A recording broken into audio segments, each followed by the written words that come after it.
Hello students, today we are going to start part number 2 of revision of minerals and energy resources। ये chapter आपके NTSC के अगले exam में आ रहा है तो इसलिए इसका रिवीजन बड़ा इम्पोर्टेंट है।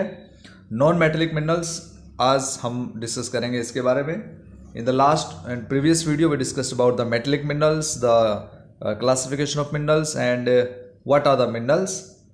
And let's start with mica. Mica एक नॉन मेटेलिक मिनरल, आपको पता है। This is not a conductor of electricity और इसलिए ये इसकी काफ़ी अच्छी फीचर है कि ये डाई इलेक्ट्रिक फीचर इसकी है। डाई इलेक्ट्रिक स्ट्रेंथ बड़ी अच्छी होती है इसमें।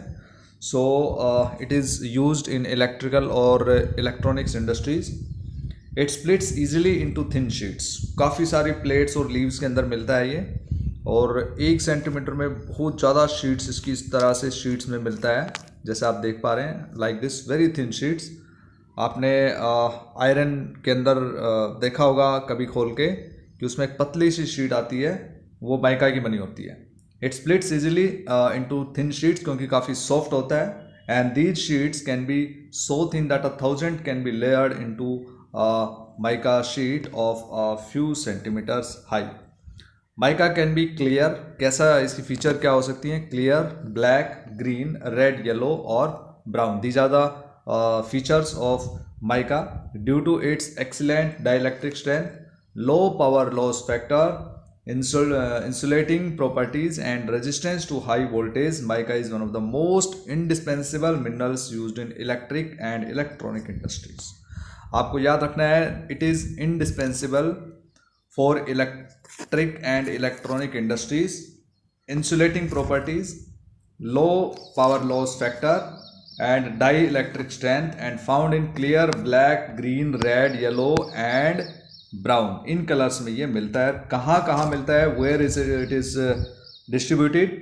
Mica deposits are found in the northern edge of Chota Nagpur. छोटा नागपुर जो प्लेटू रीजन है उसके नॉर्दर्न एज यानी कि झारखंड में मिलते हैं। कोडरमा, गया, हजारीबाग, ये पूरी बेल्ट है। Koderma, Gaya, Hazaribagh, this belt is situated in Jharkhand. It is the leading producer of mica. आपको याद रखना है, Jharkhand is the leading producer of mica. Koderma, Gaya, Hazaribagh. In Rajasthan major mica producing areas is around Ajmer. Ajmer के आसपास का पूरा एरिया माइका यहाँ पे मिलता है। इसके बाद नेलोर जो माइका बेल्ट है ये भी काफ़ी इंपॉर्टेंट है। Nellore mica belt, this is situated in Andhra Pradesh, also important producer in the country of mica. अब चलते हैं रॉक मिनरल्स। रॉक मिनरल्स में लाइमस्टोन है, काफ़ी इंपॉर्टेंट है, याद रखना है आपको। सीमेंट इंडस्ट्री में रॉ मटेरियल का काम करता है। And it is found in association with rocks composed of calcium carbonates and calcium and magnesium carbonates. It is found in sedimentary rocks of most geological formations, जैसे आपने इसके occurrence में पढ़ा था। Limestone is basic raw material for the cement industry. We already have discussed about it. Essential for smelting iron ore in the blast furnaces. दो बड़ी important चीज़ें याद रखनी है। एक तो सीमेंट इंडस्ट्री में रॉ मटेरियल है ये, और दूसरा ब्लास्ट फर्नेसेस में काम आता है। स्मेल्टिंग के लिए आयरन ओर को स्मेल्ट करते हैं, उसमें ये काम आता है। ये पाई चार्ट देखते हैं इसका।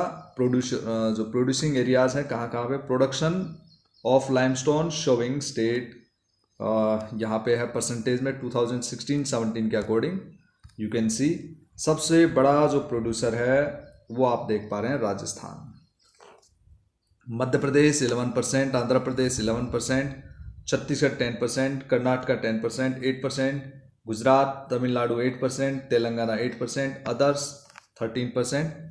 This is about the production of limestone showing state wide share in percent 2016 and 17.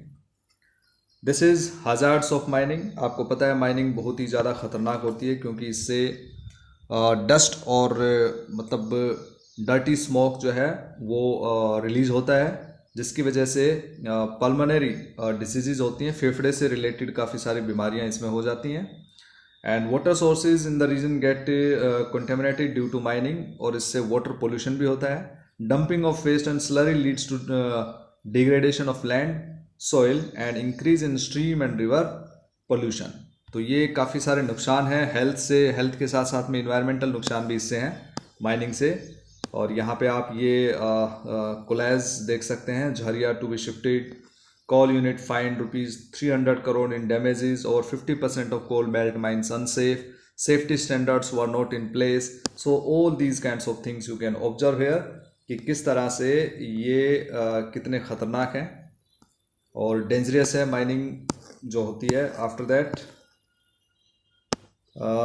Conservation of minerals, why do we need to conserve minerals, बहुत ही इंपॉर्टेंट और बहुत ही ईजी कॉन्सेप्ट है।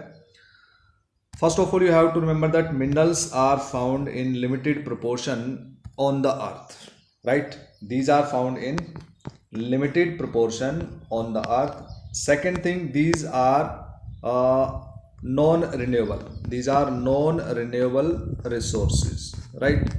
After using once, we cannot renew them back. So, and the most important thing, these are very valuable.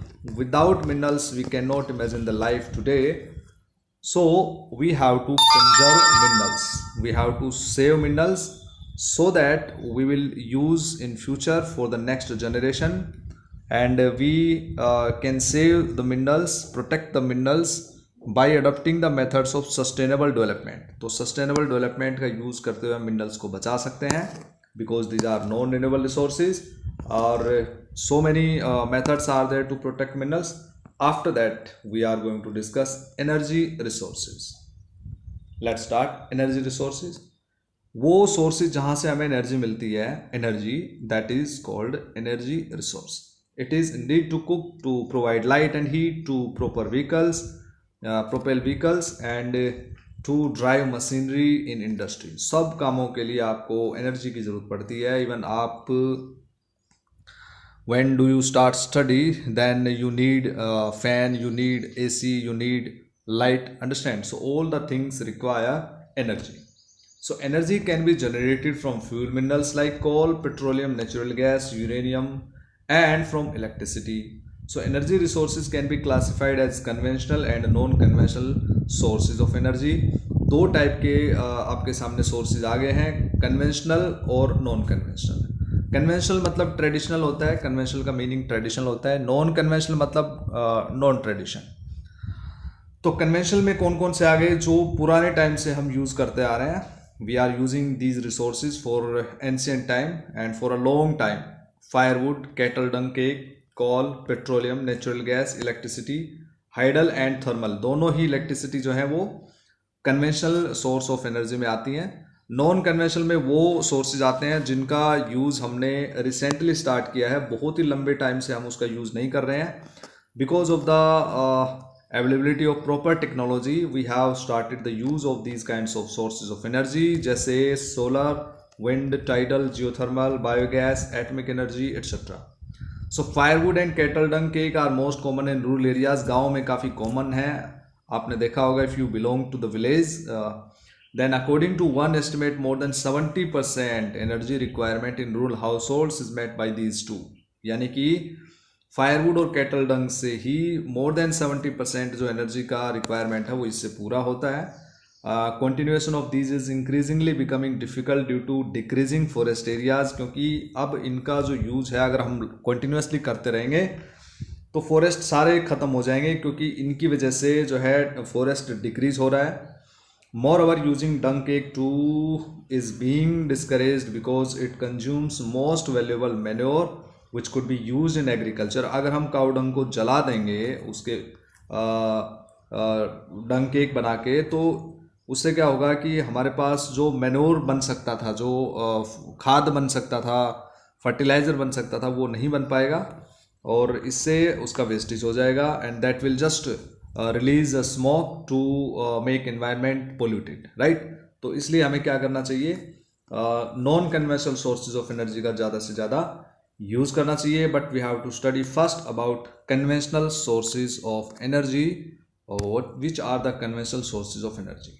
Let's see, in India coal is the most abundantly, सबसे ज़्यादा मिलने वाला सोर्स ऑफ एनर्जी है fossil fuel जिसको हम कहते हैं। It provides a substantial part of the nation's energy needs. It is used for power generation. Power generate करता है to supply energy to industry as well as for domestic needs. India is highly dependent on coal for meeting its commercial energy requirement. जो industries के अंदर जो energy requirement है वो कोल से सबसे ज़्यादा पूरी होती है, आपको याद रखना है. And as you are already aware that coal is formed due to compression of plant material over millions of years, तो इसलिए बहुत लंबा टाइम लगता है कोल को बनने में. So it's found in variety of forms depending on the degrees of compression and the depth, कितने डेप्थ पे मिलता है और कितना उसमें कार्बन होगा, इस बेस पे कोल को हम क्लासीफाई कर सकते हैं. इसके बाद आते हैं क्लासिफिकेशन स्टार्ट करते हैं कोल का. सबसे पहले आता है decaying plants in swamps produce पीट.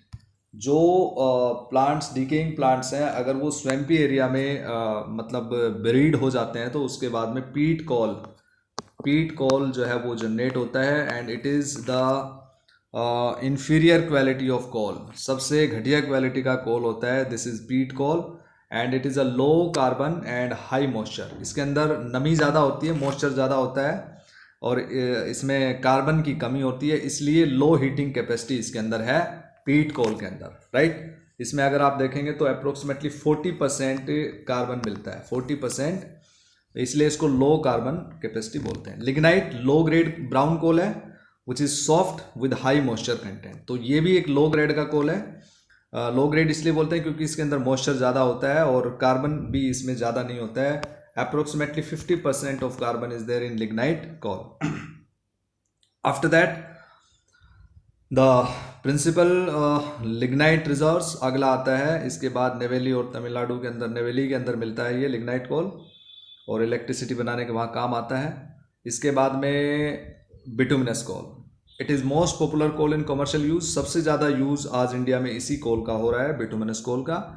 It has the metallurgical capacity, means metallurgical coal is high grade bituminous coal which has a special value for smelting iron in blast furnaces. तो इसके अंदर अगर हम कार्बन की बात करेंगे तो तकरीबन 70% के आसपास में इसमें कार्बन मिलता है. इसके बाद anthracite is the highest quality hard coal. सबसे अच्छी क्वालिटी का कोल जो होता है वो एंथ्रासाइट कोल है. इसके बारे में आपको बता देता हूँ, आप नोट कर लीजिए क्योंकि आपके बुक में शायद ना हो. Anthracite coal is found in India only in J&K. सिर्फ जम्मू एंड कश्मीर में मिलता है एंथ्रासाइट कोल और ये सबसे अच्छी क्वालिटी का कोल होता है क्योंकि इसमें approximately 90% of carbon is found in anthracite coal. लेकिन ये इंडिया में कहीं भी यूज़ नहीं होता because it is exported to other countries. In India coal occurs in rock series of 2 main geological ages. अब आता है कि कितने जियोलॉजिकल एजेस में कोल मिलता है, तो आपको याद रखना है 2 जियोलॉजिकल एजेस. कितने? 2 जियोलॉजिकल एजेस जिनका नाम है गोंडवाना और टर्शरी. गोंडवाना जो है वो काफ़ी पुराना है, little over 200 million years age. And tertiary deposit जो है वो 55 मिलियन ईयर्स ओल्ड है. दोनों को याद रखना है, Gondwana oldest and tertiary 55 million years old. Major resources of Gondwana coal, ये मेटलर्जिकल कोल इसमें मिलता है. दामोदर वैली इसकी location, West Bengal Damodar valley reason.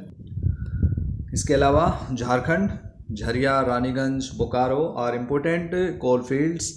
The Godavari, Mahanadi, Son, Wardha valleys also contain coal deposits in Gondwana.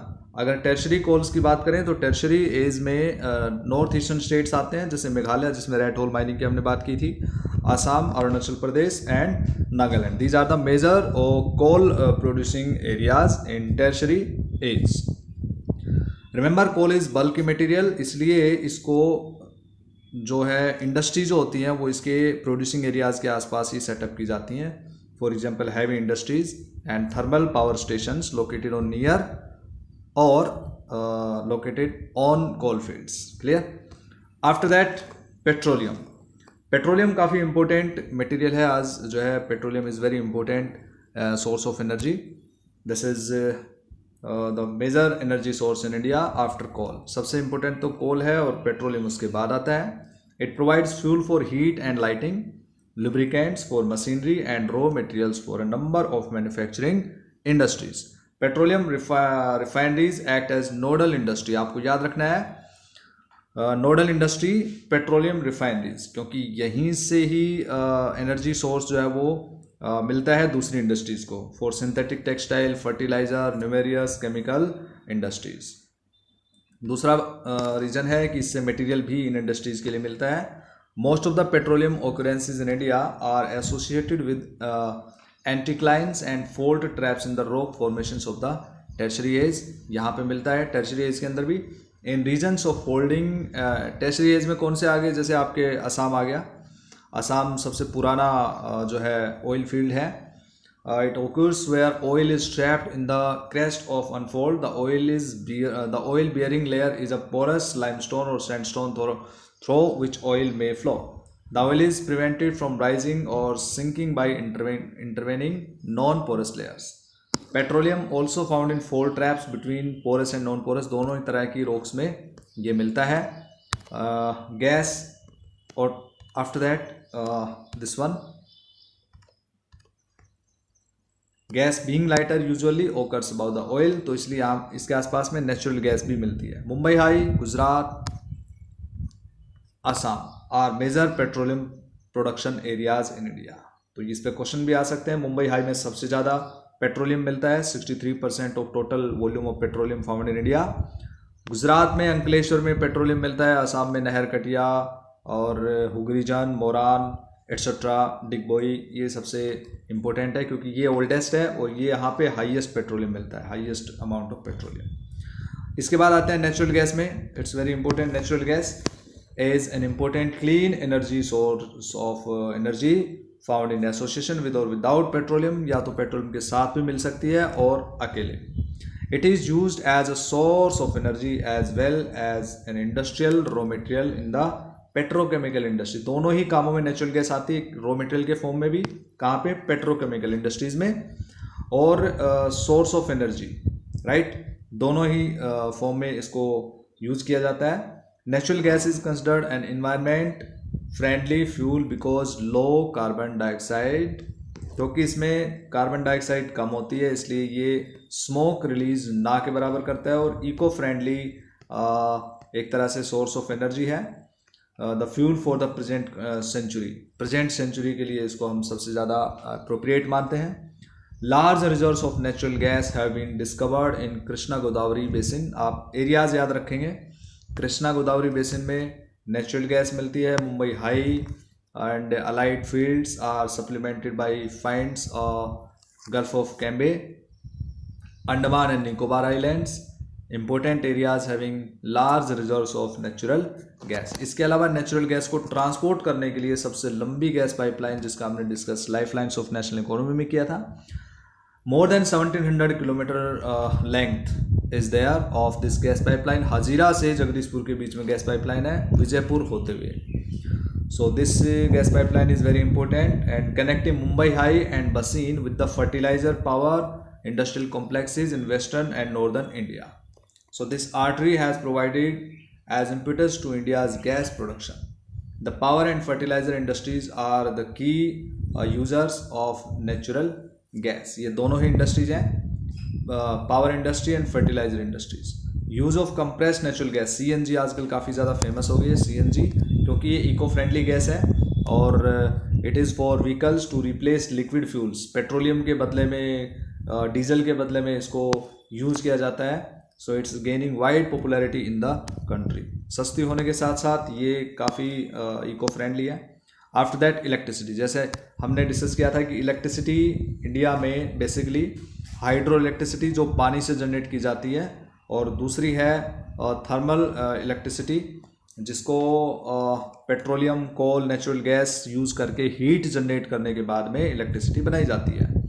So hydro electricity काफ़ी इम्पोर्टेंट है क्योंकि पूरे कंट्री में approximately 22% of total electricity is generated with the hydro electric plants, और we can say river valley projects and for example Bhakra Nangal project in Punjab, you can say, and Damodar Valley Corporation Kopili hydel project, these are thermal electricity generated by using coal, petroleum, natural gas, जैसे मैंने आपको बताया, fossil fuels for generating electricity.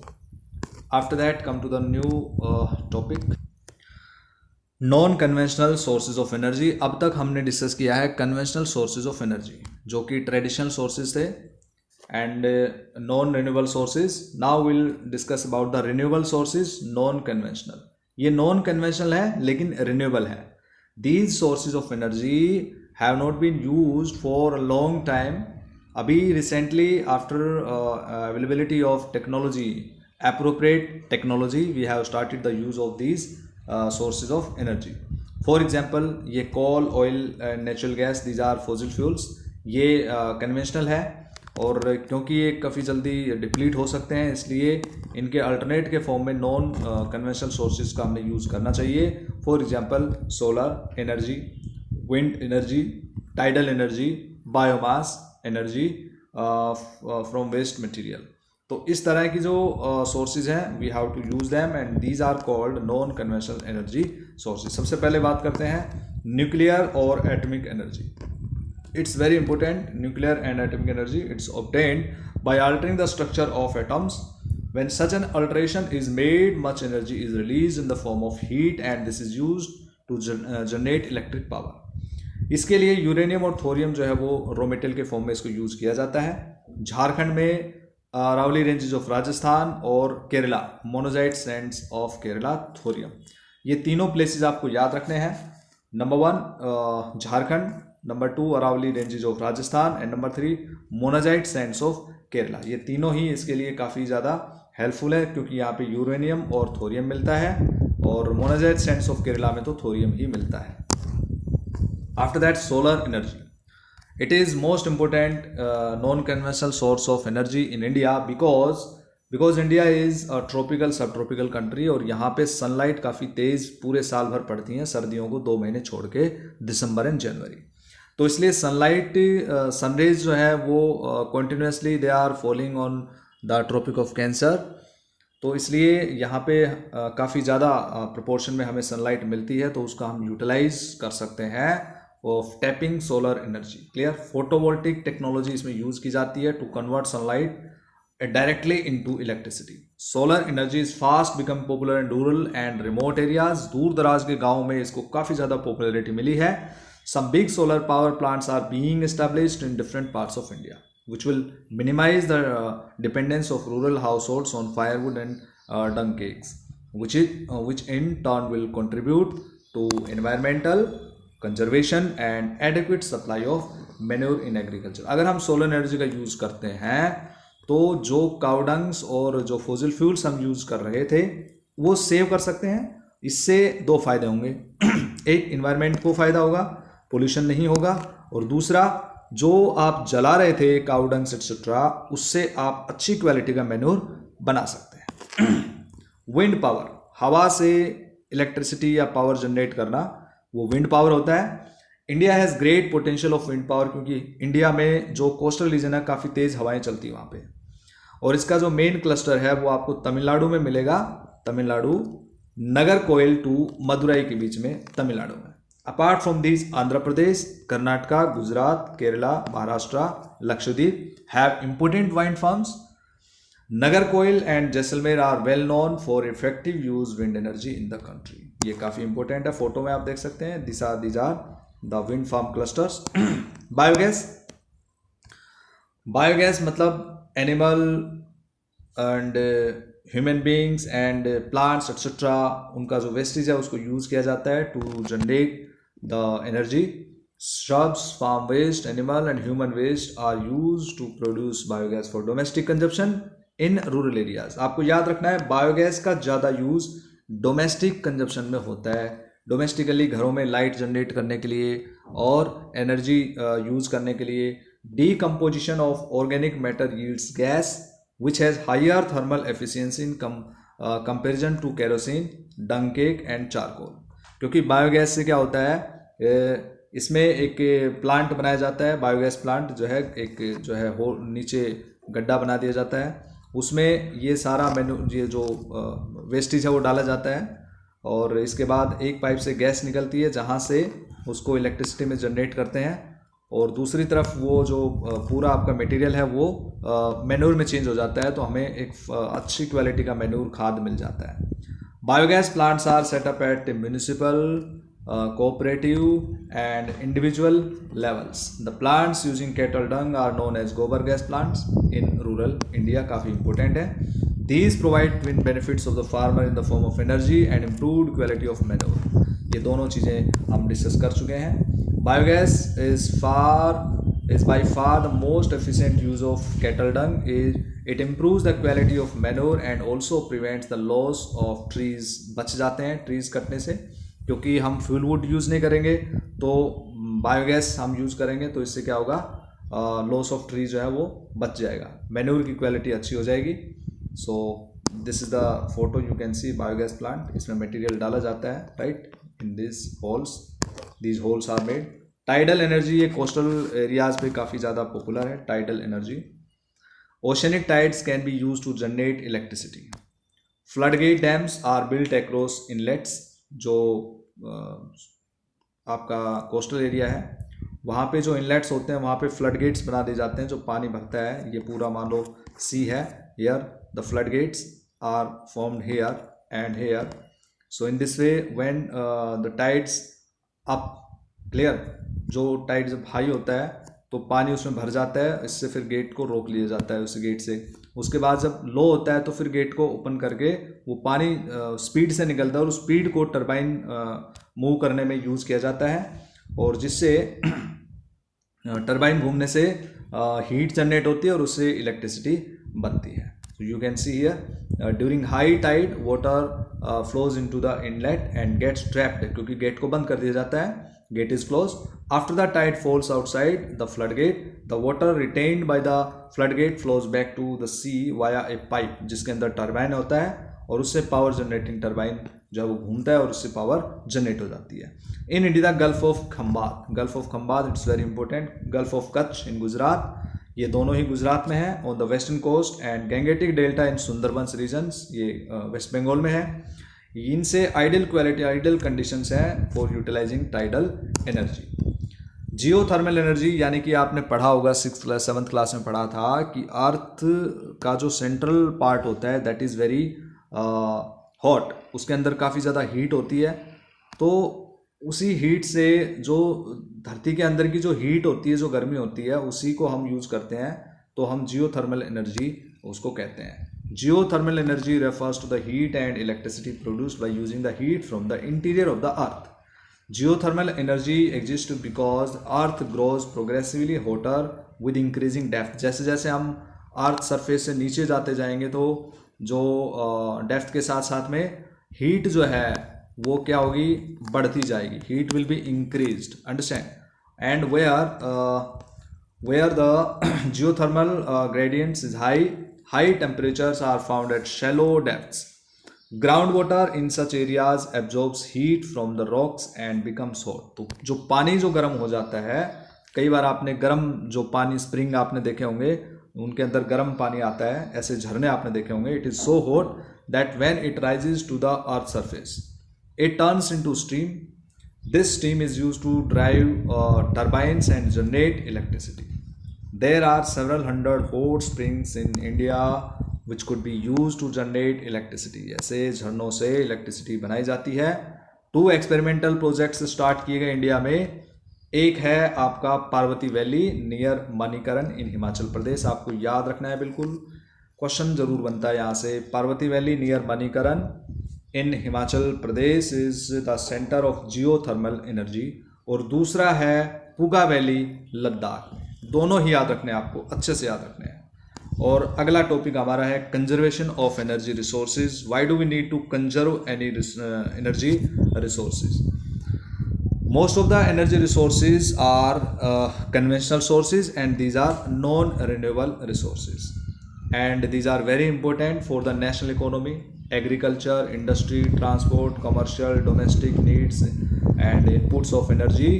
So without energy resources we cannot run our needs, we cannot run our economy, we cannot fulfill our requirements, clear. So it's very important and basic need of for human being.